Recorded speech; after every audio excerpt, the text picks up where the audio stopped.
Cuts. எந்த இடத்துல பேசிருக்க கூடாது. ஃபர்ஸ்ட் ஆஃப் ஆல் இந்த சான்ஸ் எனக்கு கொடுத்த திருடனே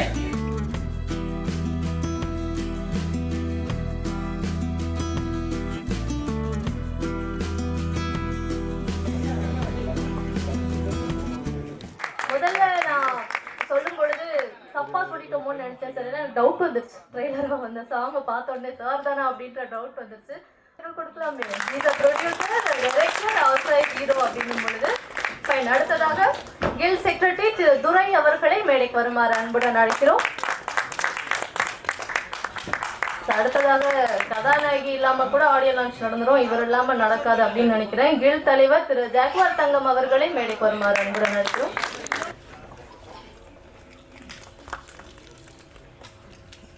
நான்சி அவங்க வந்து ஷூட்டிங்ல இருக்கதால அவங்களால வர முடியல. ஸோ அவங்களுக்கு நம்மளுடைய வாழ்த்துக்களை தெரிவிச்சுக்கலாம். அடுத்ததாக படக்குழுவினரை வாழ்த்து வந்திருக்கக்கூடிய என்மாருடைய டிஜிஎம் ப்ரொடக்ஷன்ஸ் திரு சாம்ராஜ் அவர்களை மேடைக்கு வருமாறு அன்புடன் அழைக்கிறோம். இயக்குநர்களுக்கு தயாரிப்பாளர்களுக்கு சொல்லியிருக்கக்கூடிய அந்த அறிவுறுத்தல்கள் மூலமாக நம்மளோட வாழ்ந்துட்டு தான் இருக்காருன்னு சொல்லும். ஸோ அவருடைய கடைசி படம் இந்த கட்ஸ் திரைப்படம். ஸோ இந்த படத்துடைய ஆடியோ லான்ச்சை நம்ம துவங்குறதுக்கு முன்னாடி சாருக்காக ஒரு 2 நிமிஷம் மௌன அஞ்சலியை நம்ம எல்லாருமே எந்திரிச்சு நின்று கொடுத்தா அது சரியா இருக்கும். அனைவருக்கும் இனிய மாலை வணக்கங்கள். இந்த கட்ஸ் திரைப்பட குழு மற்றும் இந்த சிறப்பு விருந்தினர்கள், அப்புறம் இங்கே உட்கார்ந்துருக்க இந்த அரங்கத்தை அலங்கரிக்கும் என் பத்திரிகை நண்பர்கள் எல்லாருக்கும் மீண்டும் ஒரு வணக்கம். இந்த படத்தோட தயாரிப்பாளர், டைரக்டர் மற்றும் நடிகர் அவர் என்னோட நண்பர் ரங்கராஜ். அவருக்கு வந்து சினிமா மேலே பயங்கரமான ஒரு ஆசை, அளவு கடந்த ஆசைன்னு சொல்லலாம்.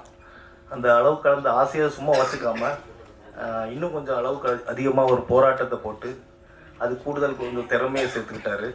நிறைய அவமானங்கள், இந்த சினிமாவுக்கு வரணும்னு நிறைய அவமானங்கள், பரிதவிப்பு எல்லாத்தையும் தாண்டி இன்றைக்கி இந்த மேடையில் வந்து உட்காந்துட்டு இருக்காரு. எப்போவுமே எல்லோரும் சொல்லுவாங்க சினிமாவோட வெற்றி வந்து வெற்றின்னு ஒரு சினிமாவில் ஒரு பேச்சு இருக்குது. இந்த மேடைக்கு வந்துட்டாலே என்னை பொறுத்த வரைக்கும் அது வெற்றி தான். ஸோ அவர் ஜெயிச்சிட்டாரு. ஸோ அவரை நான் முதல்ல வரவேற்கிறேன். அதுக்கப்புறம் கிடைக்கிற அந்த வியாபாரங்கள். வந்திருக்கும் அனைவருக்கும் வணக்கம். மேடையில் இருக்கும் பெரியவர்கள் அனைவருக்கும் வணக்கம். பத்திரிகை நண்பர்களுக்கும், தொலைக்காட்சி தோழர்களுக்கும், இன்டர்நெட் இனியவர்களுக்கும், என் உயிருக்கு நிகரான தமிழ் பெருங்குடி மக்களுக்கும் நன்றி கலந்த வணக்கத்தை சொல்ல ரொம்ப பெருமை அடைகிறேன். நான் கட்ஸ் ட்ரெய்லர் பார்த்தோம், மிக மிக அற்புதம். ஒரு கைத்தட்டலாம்னு நினைக்கிறேன், வேகமாக கைத்தட்டலாம். ஏன்னா அது உடம்புக்கும் நல்லது, உள்ளத்துக்கும் நல்லது, ஹார்ட்டுக்கும் நல்லது. ஒரு மிகப்பெரிய ஆக்ஷன் ஹீரோவை நம்ம பார்க்குறோம். ஆனால் அவர் பார்த்தா சாந்தமாக இருக்கார். பார்த்தா அந்த வாயில் அருவாளை கட்டிட்டு வேட்டியை தூக்கிட்டு திரும்பின ஒரு ஸ்டைல் சூப்பர், பிரமாதமாக பண்ணியிருக்காரு. அவரே டைரக்டரு, அவரே தயாரிப்பாளர், மிக மிக அற்புதமாக பண்ணியிருக்காரு. அப்புறம் இஸ்மாயில் அவர்கள் வருஷத்தில் ஒரு 2 படம் ரிலீஸ் பண்ணுவார். அவர் மேடையில் உட்காந்துருக்காரு. எங்கள் கில்டு செக்ரட்டரி துரை அவர்கள் மற்றும் மேடையில் இருக்க அனைத்து பெரியவர்கள், எங்கள் அன்பு சகோதரி ஸ்ரீலேகா மேடம், சகோதரர் அவர்கள் அனைவருக்கும் வாழ்த்துக்கள் சொல்லிக்கிறேன். ஏன்னா இந்த மாதிரி படம் பத்திரிகை தான் நீங்கள் வந்து இந்த படத்தை பெருசாக கொண்டு போகணும். நிச்சயமாக உங்களால் மட்டும்தான் முடியும். ஏன்னா இன்றைக்கி இந்த இடத்துல இவ்வளோ கூட்டம் வந்திருக்க காரணமே ரொம்ப சந்தோஷமாக இருக்குது. என்ன அழைத்தது வந்து ஸ்ரீமதினு ஒருத்தவங்க, அவங்க தான் கூப்பிட்டுருந்தாங்க, எங்கள் ஊருக்காரவங்க. என் கூட வந்திருக்க ஜெனிஃபர், என் படம் ஜாகுவாரில் வந்து சிலம்ப வேறாங்கன்னு நடிக்கிற அவங்களாம் என் கூட வந்திருக்காங்க. அவங்களுக்கும் வாழ்த்து. வருங்கால ஹீரோயின் அவங்களுக்கு வாழ்த்து. ஒரு சிலம்பை போயிட்டு பிரமாதமாக பண்ணியிருக்காங்க. வந்தால் பெருசாக ட்ரெய்லர் போடும்போது மிரட்டலாக இருக்கும். ஸோ அது மாதிரி பண்ணியிருக்காங்க. இந்த படத்தில் நடிச்ச அத்தனை பேருமே நல்லா பண்ணியிருக்காங்க. ஹீரோயின் நல்லா பண்ணியிருக்காங்க. பிரகாஷ் ஃபைட் மாஸ்டர் என்னோடய அன்பு சகோதரன், அவர் பண்ணியிருக்காரு, ரொம்ப அற்புதமாக பண்ணியிருக்காரு. டான்ஸ் மூமெண்ட் நல்லா இருந்துச்சு, டயலாக் நல்லா இருந்துச்சு, பாடல் நல்லா இருந்துச்சு, எடிட்டிங் நல்லா இருந்துச்சு, கேமரா நல்லா இருந்துச்சு. டோட்டலாக இந்த படம் கட்ஸு அப்படிங்கிறதுக்கு ஒரு சரியான கட்ஸுனா என்ன அப்படின்னு நம்ம நினச்சோம். அன்பு சகோதரி சொன்னாங்க கட்ஸு அப்படின்னா என்னன்னு சொன்னாங்க. கட்ஸு அப்படின்னா எல்லாம் எது வேணாலும் எடுத்துக்கலாம். போலித்தனமான கட்ஸ் இருக்குது, நியாயமான கட்ஸ் இருக்குது. இந்த படம் வந்து நியாயமான கட்ஸ். ஏன்னா அந்த மாதிரி ஒரு ஆக்ரோஷமான படம் ரொம்ப நாள் ஆச்சு நம்ம திரையில் பார்த்து. ஒரு புதுமுக ஹீரோ இந்த அளவுக்கு பிரமாதமாக பண்ணியிருக்காருன்னு போது அவருக்கு பாராட்டணும். அதே மாதிரி ஹீரோயினி மேடம் அவங்களுக்கும் வாழ்த்துக்கள். ரொம்ப சந்தோஷம், உங்களை பார்த்ததில் மகிழ்ச்சி. இந்த படம் மிக மிக பிரமாதமான வெற்றி பெறணும் அப்படிங்கிற மனமாற வேண்டுறேன். வேண்டிக்கிட்டு எப்பவும் சொல்ல மாட்டான், எல்லாம் வந்து புரட்சி தலைவர் எம்ஜிஆர் நம்ம படம் பார்த்தோம், அவர் பெரியவங்களை மதிக்கணும், தாய் தந்தையை மதிக்கணும் அப்படி சொல்லி கொடுத்தாரு. அதே மாதிரி நீங்கள் எல்லாரும் தாய் தந்தையை மதிங்க. வாழ்க்கையில் ஜெயிக்கணும்னா அம்மா அப்பா மதிக்கணும், பெரியவங்களை மதித்தா மட்டும்தான் வாழ்க்கையில் ஜெயிக்க முடியும். அதே மாதிரி உலகத்துலேயே இந்தியானா பிறகு தான் பெரிய விஷயம், தமிழனா பிறகு அதை விட பெரிய விஷயம். இன்றைக்கி சித்தர் பெருமான்கள் பிறந்தது தமிழ்நாட்டில், சித்த வைத்தியம் பிறந்தது தமிழ்நாட்டில், வர்மக்கலை பிறந்தது தமிழ்நாட்டில். ஏன் உலகமெங்கும் சுத்தாலும் மாடு அம்மானி மட்டும் தான் சொல்லுது. இப்போ அமெரிக்காவில் ஒரு குழந்தை பிறக்கும் வெளியே வரும்போது அம்மானி சொல்லிட்டு வந்துச்சு. ஆக நம்ம தமிழ் மொழி தான் உலகத்திலே சிறந்த மொழி. அந்த தமிழ் வாழ்க, தமிழ் வெல்க, தமிழன் வெந்தே தீர்வான். நன்றி, ஜெய்ஹிந்த். வணக்கம். மேடையில் அமர்ந்திருக்கவர்களுக்கும் பத்திரிகை சகோதர சகோதரிகளுக்கும் என்னுடைய வணக்கத்தை தெரிவிச்சுக்கிறேன்.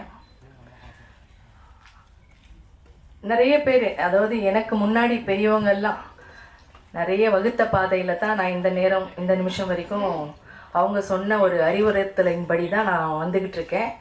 அதனால் அவங்க எனக்கு சொல்லி கொடுத்தது வந்து, இப்போ சகோதரி சொன்னாங்க எந்த கேரக்டராக இருந்தாலும் அந்த கேரக்டரில் இருக்கேன்னு, அவங்க சொல்லி கொடுத்தது தான். அதை மைண்டில் இன்னமும் வச்சுக்கிட்டு அது என்ன ரோல் பண்ணாலும் அந்த மாதிரி வாழணுன்றது என்னுடைய மைண்டில் இருக்குது. எத்தனை வருஷம் இருக்கிறோங்கிறது முக்கியம் இல்லை, எல்லாரோட எப்படி இருக்கோங்கிறது தான் முக்கியம். ஸோ அதனால் எனக்கு சகோதர சகோதரிகள் உங்கள் எல்லாரையும் பார்க்கும்போது ரொம்ப சந்தோஷமாக இருக்குது.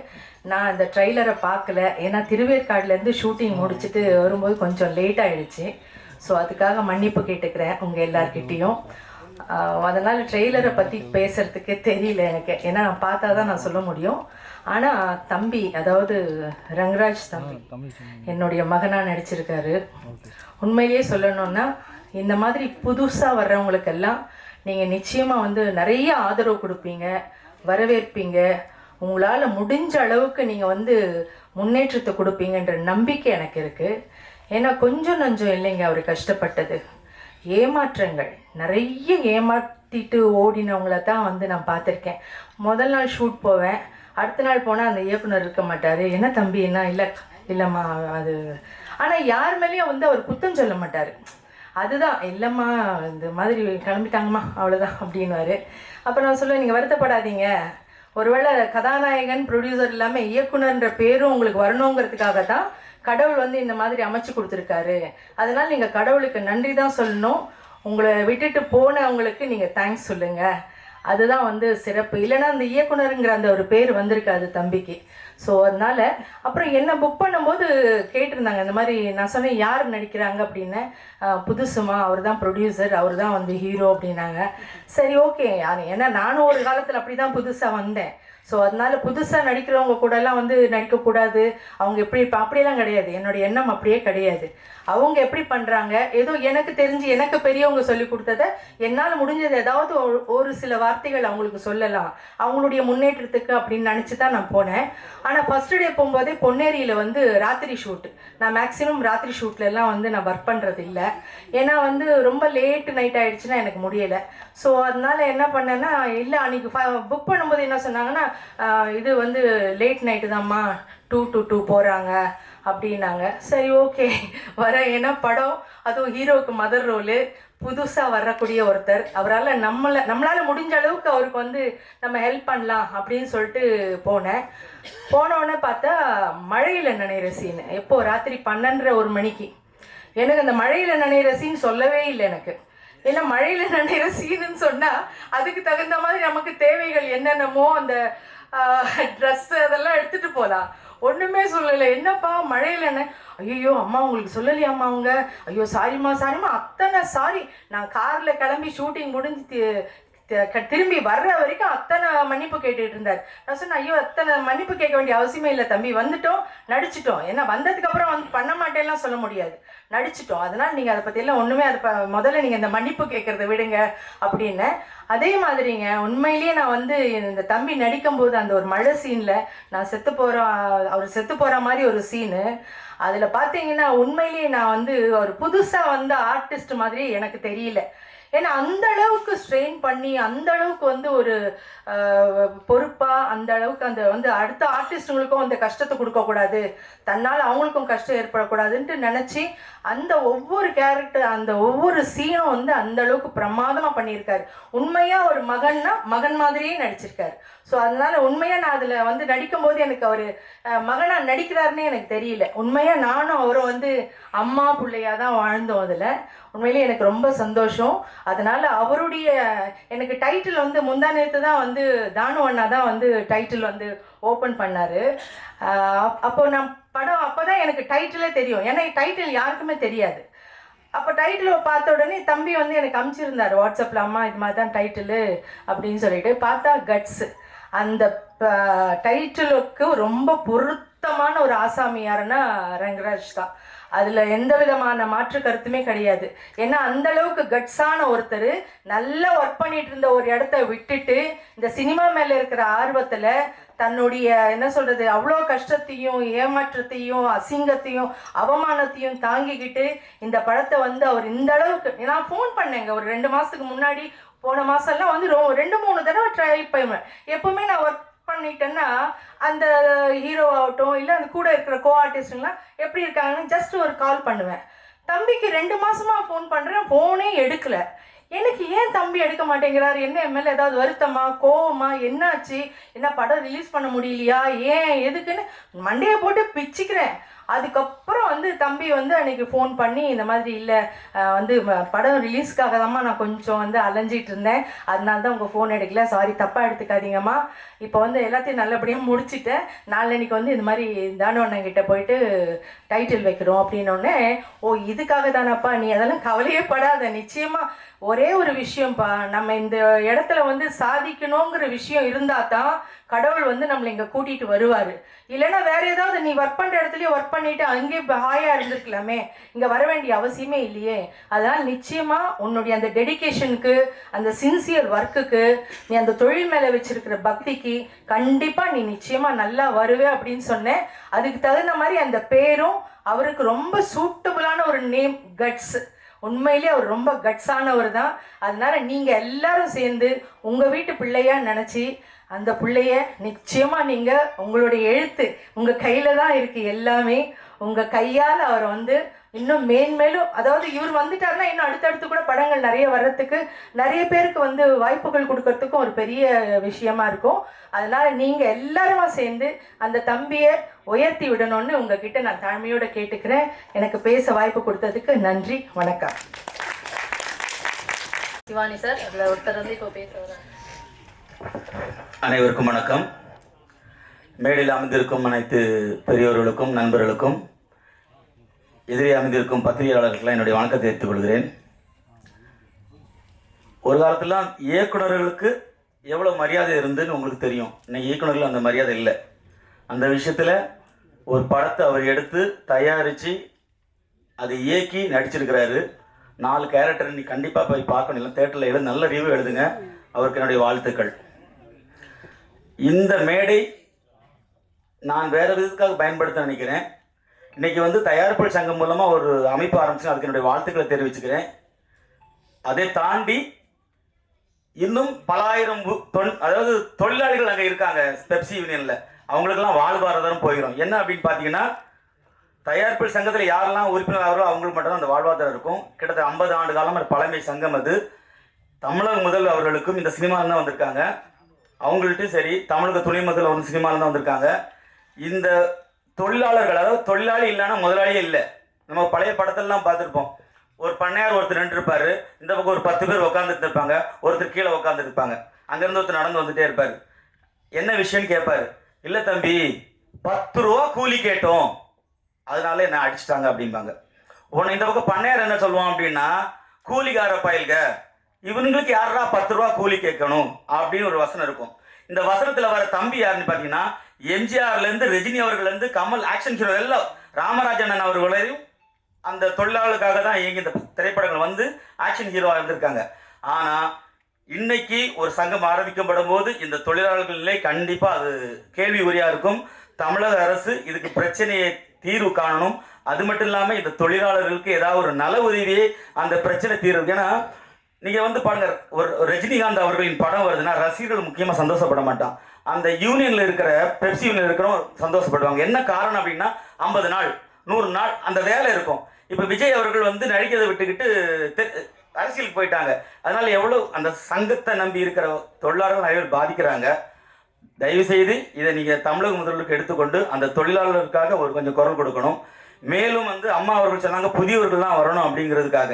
நாங்களும் தான் காலம் கட்ட, அதாவது ஒரு பழமொழி சொல்லுவாங்க, கிழவன் எப்போ சாவான் தின்ன காலியாகும். இளைஞர்கள், நாங்கள் இளைஞர் ஒரு பட்டாளமே இருக்குது. ஒரு கனவு கோட்டையை கட்டிட்டு இளைஞர்கள் இருக்கும். ஒவ்வொரு சங்கங்களும் சரி, ஒவ்வொரு தலைமுறையும் சரி.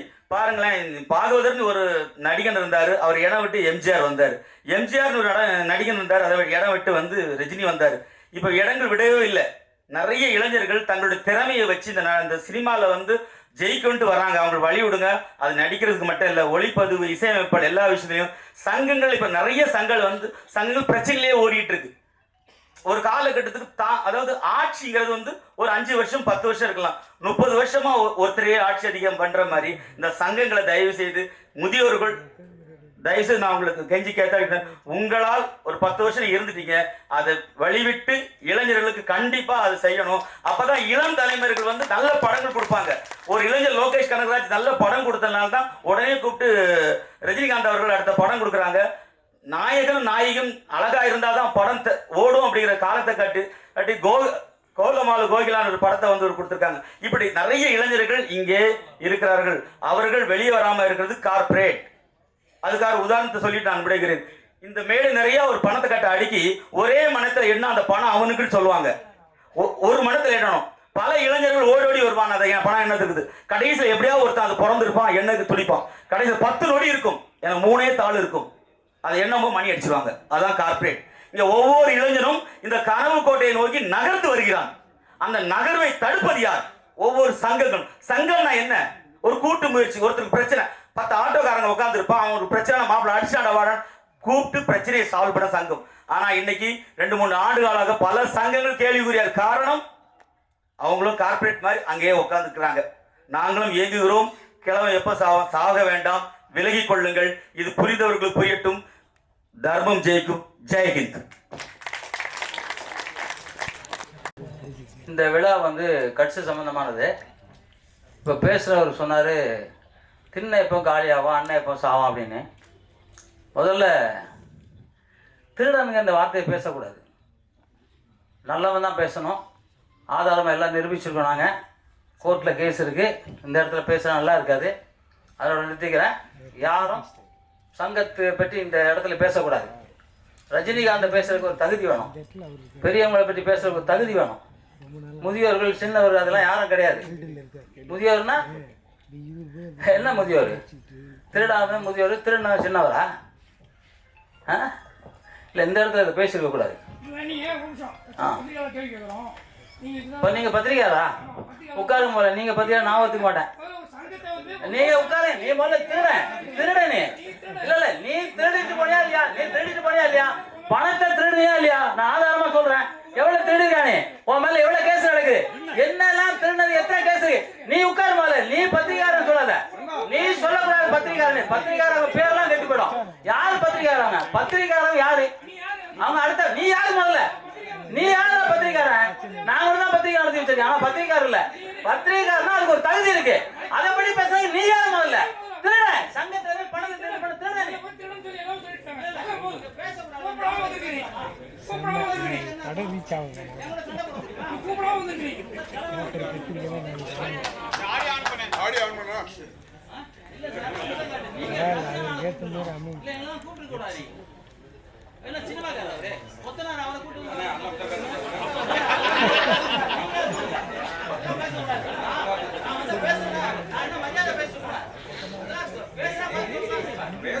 நிகழ்ச்சியை தொடர்ந்து பார்க்கலாம். அடுத்ததா யார்?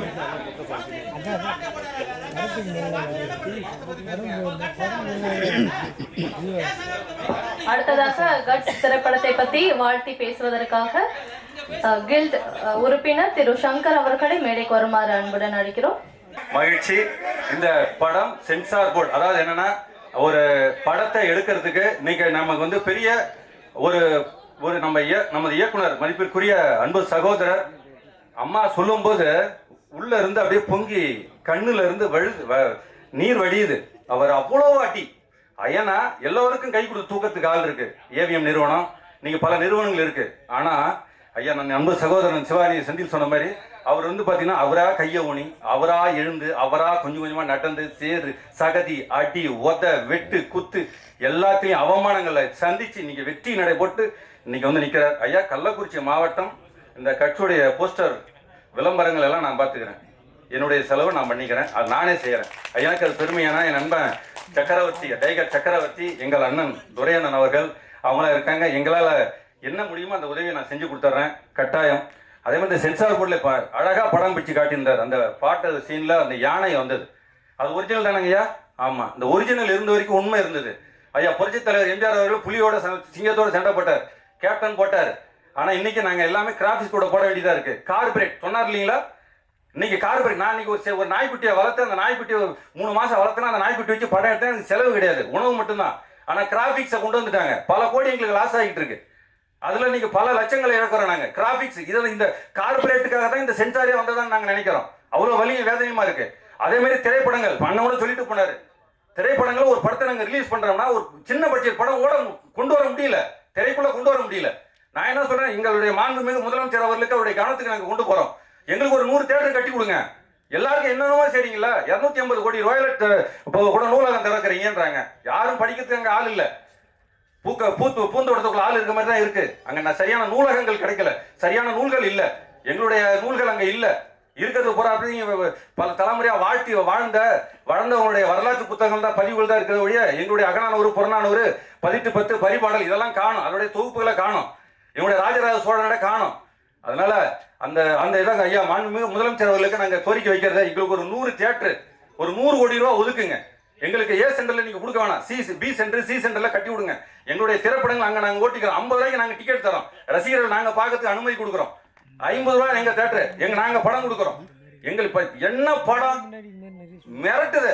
அதாவது இந்த விஷால் எல்லாம் தோற்றுருவாரு. நான் வெளிப்படையா பேச, அவரு ஆர்டிஸ்டா ஒரு நடிகர்னு சொல்ல, அந்த அளவுக்கு உயரம், அந்த அளவுக்கு உடம்பு, என்ன கட்டமான உடம்பு, அந்த படத்துடைய அந்த ஐயா உங்களுக்கு ஒரு ரொம்ப நன்றி ஐயா. அவ்வளவு பெருமையா இருக்கு அந்த படம், அந்த அளவுக்கு சிறப்பாக பண்ணியிருக்காரு. உங்கள் அனைவருக்கும் வாழ்த்துக்கள். கட்டாயம் இந்த படத்தை வெற்றி பெற நம்ம உதவியா இருக்கணும். இந்த சிறு படம் சொல்ல முடியாது, இது பெரிய பிரம்மாண்டமான பட்ஜெட் படம்பா, சிறு படம் தான் சொல்ல முடியாது. அந்த அளவுக்கு பிரம்மாண்டமா எடுத்திருக்காரு. இதில் பங்கு பெற்ற அனைத்து கலைநுட்ப தொழில்நுட்ப அணியினருக்கும் பொறுப்பாளர்களுக்கும் இங்க வந்திருக்கக்கூடிய ஊடகங்களுக்கும் அனைவருக்கும், அன்பு சகோதரி கதாநாயகி அவர்களுக்கும், இன்னொரு கதாநாயகி வரல மதிப்பிற்குரிய அம்மா அவர்களுக்கும், உங்கள் அனைவருக்கும் எனது புரட்சி வாழ்த்துக்கள். நன்றி, வணக்கம். மொபைல் போன் வச்சிருக்கவங்க எல்லாரும் கொஞ்சம் கீழே இறக்குங்க, அப்பதான் பின்னாடி கேமரால கவர் ஆகும். ஓபிஆர்பி ப்ரொடக்ஷன்ஸ், பிரைட்டல் அண்ட் ஜாக்பி இணைந்து வழங்கும், ரங்கராஜ் அவர்கள் தயாரித்து இயக்கி கதாநாயகனாக நடித்திருக்கும் கட்ஸ் படத்துடைய சிறப்பு விருந்தினர்கள் பெற்றுக்கொண்டு சிறப்பு செய்கிறார்கள்.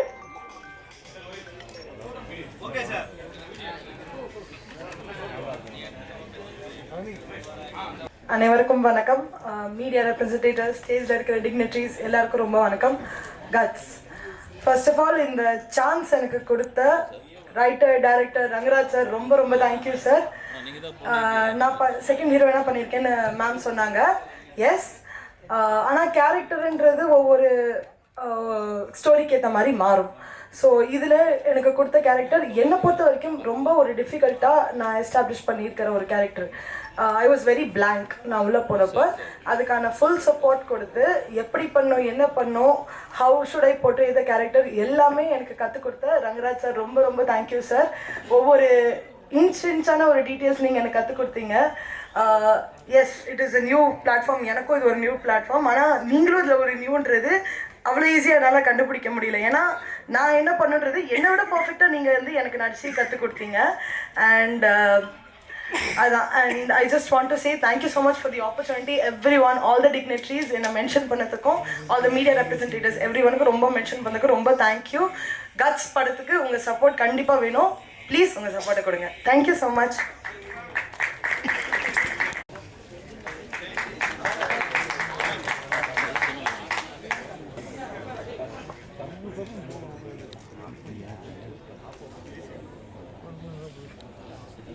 நடிகர் திரு ரங்கராஜ் அவர்கள் பொன்னாடை போர்த்தி தன்னுடைய அன்பை வெளிப்படுத்துகிறார்கள். கலைத்தாய்க்கு என் முதல் வணக்கம். வந்திருக்கும் அனைவருக்கும் நன்றி கலந்த வணக்கங்களை பணிவுடன் தெரிவித்துக் கொள்கிறேன்.